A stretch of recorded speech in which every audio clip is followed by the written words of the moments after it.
Good afternoon, everybody.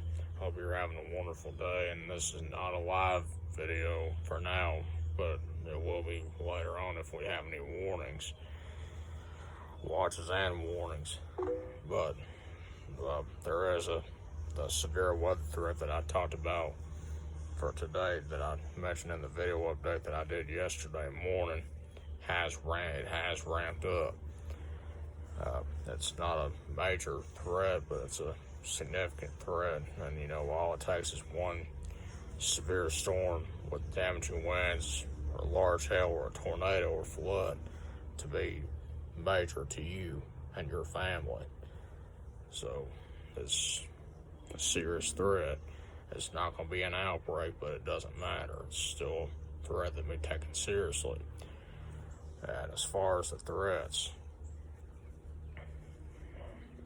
damaging winds, and the primary threats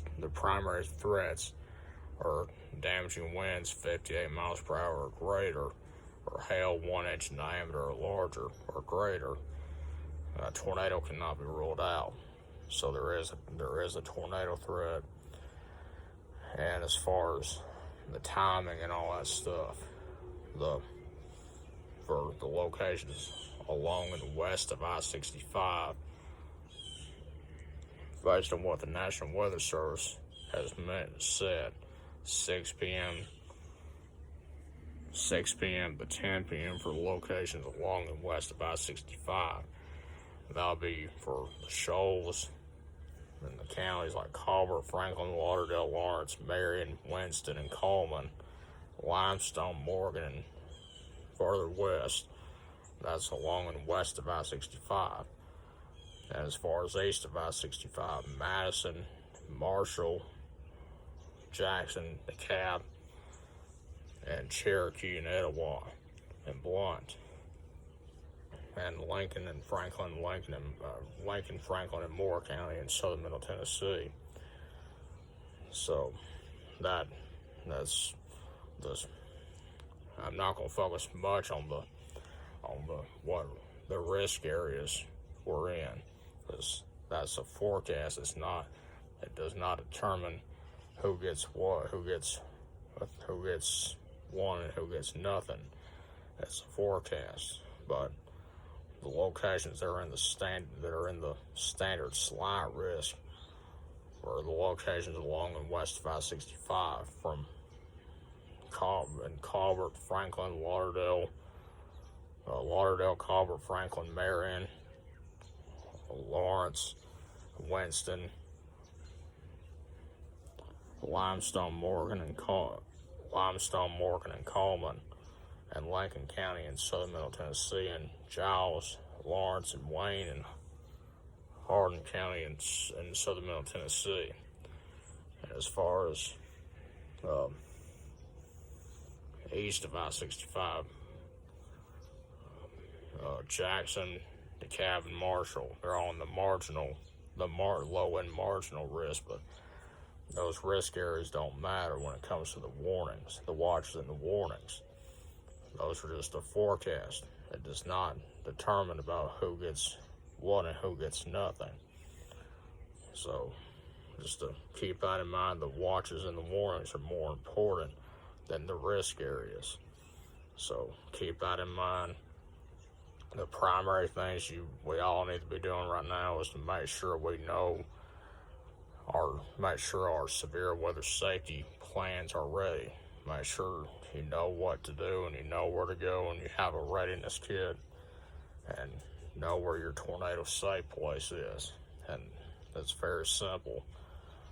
If you're in a mobile home, manufactured home, trailer, whatever you want to call it, that's not a side-built structure, you cannot stay in that. If we go under a watch and you have a safe place, if it's more than 15 minutes or more than 30 minutes or so, go ahead, once that watch is issued, go ahead and get out of that mobile home of any kind and get to a more substantial shelter. That way, when the warnings are issued, you won't have to worry about driving to get there, because mobile homes and vehicles mobile homes of any kind and vehicles of any kind, they're a death trap. They're the worst place to be during severe weather of any kind. That means damaging winds, large hail, and tornadoes. Mobile homes and vehicles are the worst places to be during that.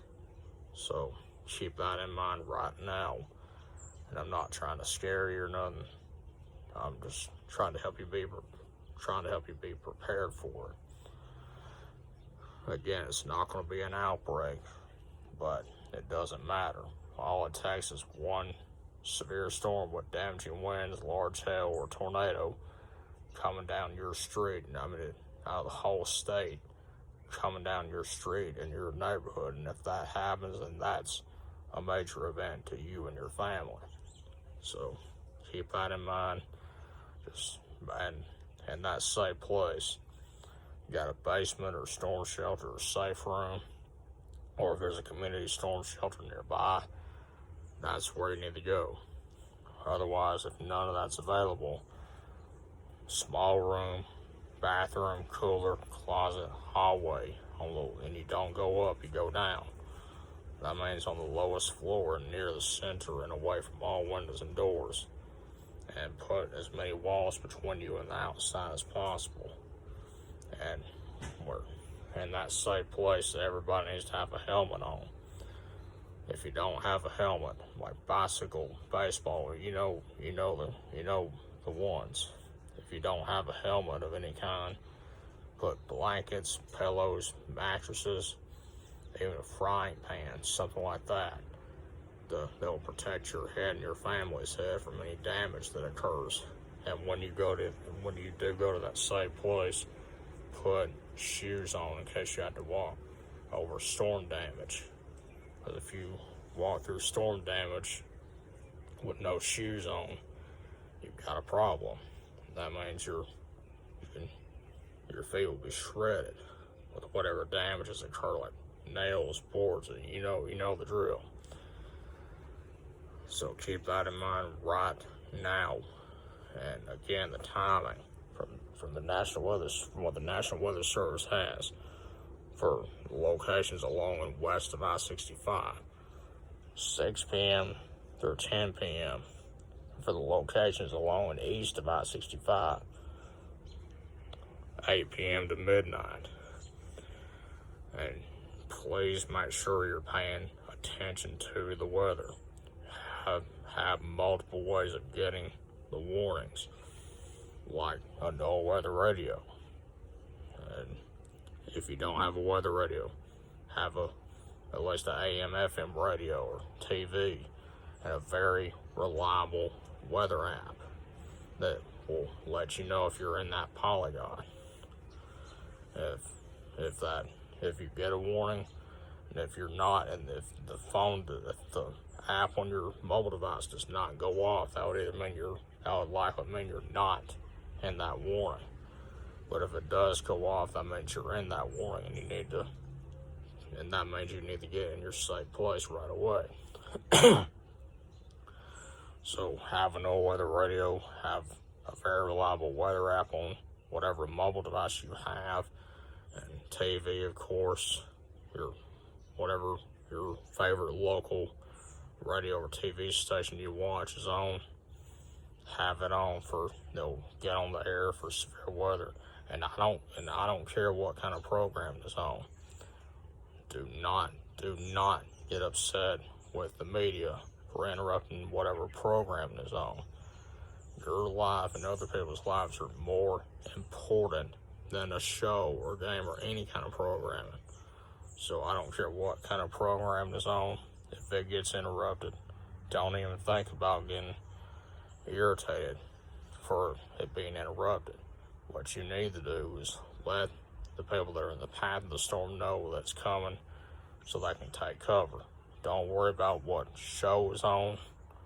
Focus on the safety of your life and other people's lives.